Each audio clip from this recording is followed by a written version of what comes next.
ಚಿಕ್ಕಬಳ್ಳಾಪುರ ನಗರದ ಕಲ್ಯಾಣಿಯಲ್ಲಿ ಶವ ಪತ್ತೆ. ಕಲ್ಯಾಣಿಯಲ್ಲಿ ಮುಳುಗಿ ಮಹಿಳೆ ಆತ್ಮಹತ್ಯೆ ಶಂಕೆ. ಕಲ್ಯಾಣಿಯಲ್ಲಿ ಅನುಮಾನಾಸ್ಪದ ರೀತಿಯಲ್ಲಿ ಮಹಿಳೆಯ ಮೃತದೇಹವೊಂದು ಪತ್ತೆಯಾಗಿರುವ ಘಟನೆ ಚಿಕ್ಕಬಳ್ಳಾಪುರ ನಗರದಲ್ಲಿ ನಡೆದಿದೆ. ಇನ್ನು ಮೃತ ಮಹಿಳೆಯನ್ನ ಸುಮಾರು 30ರಿಂದ 40 ವರ್ಷದ ಒಳಗಿನ ಮಹಿಳೆ ಅಂತ ಗುರುತಿಸಲಾಗಿದೆ. ನಗರದ ಕನ್ನಡ ಭವನ ಹಾಗೂ ಶನಿ ಮಹಾತ್ಮ ದೇವಸ್ಥಾನದ ಪಕ್ಕದಲ್ಲಿ ಇರುವ ಕಲ್ಯಾಣಿಯಲ್ಲಿ ಮೃತದೇಹ ಪತ್ತೆಯಾಗಿದೆ. ಇನ್ನು ಮಾಹಿತಿ ತಿಳಿಯುತ್ತಿದ್ದಂತೆ ಸ್ಥಳಕ್ಕೆ ಎಸ್ಪಿ ಕುಶಾಲ್ ಚೌಕ್ಸೆ ಭೇಟಿ ನೀಡಿ ಪರಿಶೀಲನೆಯನ್ನ ನಡೆಸಿ ಮೃತ ಮಹಿಳೆಯ ಬಗ್ಗೆ ಮಾಹಿತಿಯನ್ನ ಕಲೆ ಹಾಕಿದ್ದಾರೆ. ಇನ್ನು ಮಹಿಳೆ ಆತ್ಮಹತ್ಯೆ ಮಾಡಿಕೊಂಡಿರುವ ಶಂಕೆ ವ್ಯಕ್ತವಾಗ್ತಿದ್ದು, ಇದರ ಬಗ್ಗೆ ತನಿಖೆಯನ್ನ ನಡೆಸಿ ಪರಿಶೀಲನೆ ನಡೆಸಲಾಗುವುದು ಅಂತ ಮಾಧ್ಯಮದವರಿಗೆ ಮಾಹಿತಿಯನ್ನ ನೀಡಿದ್ದಾರೆ. ಎಲ್ಲರಿಗೂ ನಮಸ್ಕಾರ. ಇವತ್ತು ದಿನ ನಮ್ಮ Chikkaballapur town police station limits Kannada Bhavan ಪಕ್ಕದಲ್ಲಿ ಹಳೆಯದು ಒಂದು ಕಲ್ಯಾಣಿ ಇದೆ. ಆ ಕಲ್ಯಾಣಿಯಲ್ಲಿ ಒಂದು ಬಾಡಿ ಸಿಕ್ಕಿದೆ.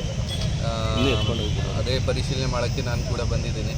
ಅರೌಂಡ್ 35 to 40 ಇಯರ್ಸ್ ಏಜ್ ಇದೆ, ಈ ಥರ ಕಾಣಿಸ್ತಾ ಇದೆ. ಅದನ್ನು ನಾವು ರಿಕವರ್ ಮಾಡಿ ಬಾಡಿಗೆ ಆಮೇಲೆ PM ಆದಮೇಲೆ ಗೊತ್ತಾಗುತ್ತೆ ಎಕ್ಸಾಕ್ಟ್ಲಿ ಏನಾಗಿದೆ. ಪ್ರೈಮಾ ಫೇಸಿ ಸೊಸೈಟಿ ಥರ ಕಾಣಿಸ್ತಾ ಇದೆ, ಬಟ್ ಡೆಫಿನೆಟ್ಲಿ ಬೇರೆ ಏನಾದರೂ ಆ್ಯಂಗಲ್ ಇದೆ ಅದನ್ನು ಕೂಡ ಪತ್ತೆ ಮಾಡಿಕೊಂಡು ಮುಂದೆ ಇನ್ವೆಸ್ಟಿಗೇಷನ್ ಮಾಡ್ತೀವಿ.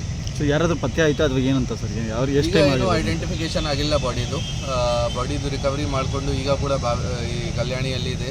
ಸ್ಟಾಫ್ ಕರೆದಿದ್ದೀವಿ ನಾವು. Already scene of crime officers ಕೂಡ ಬಂದಿದ್ದಾರೆ. ಎವಿಡೆನ್ಸಸ್ ವಗೇರೆ ಎಲ್ಲ ಕಲೆಕ್ಟ್ ಮಾಡ್ತಾ ಇದ್ದಾರೆ.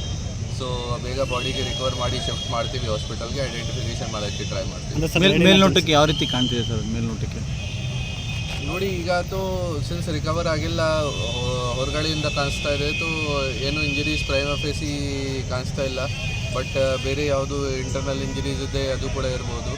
ಸೊ PM ಆದಮೇಲೆ ಕ್ಲಿಯರ್ ಆಗುತ್ತೆ reason of death. Missing case ಯಾವ್ದಾದ್ರು ಇದೆ? ಡೆಫಿನೆಟ್ಲಿ ಐಡೆಂಟಿಫಿಕೇಷನ್ ಆಗುತ್ತೆ. ಮಿಸ್ಸಿಂಗ್ ಕೇಸಸ್ ಜೊತೆಗೆ ನಾವು ಕನ್ಫರ್ಮ್ ಮಾಡ್ತೀವಿ, ಟೆಲಿ ಮಾಡ್ತೀವಿ.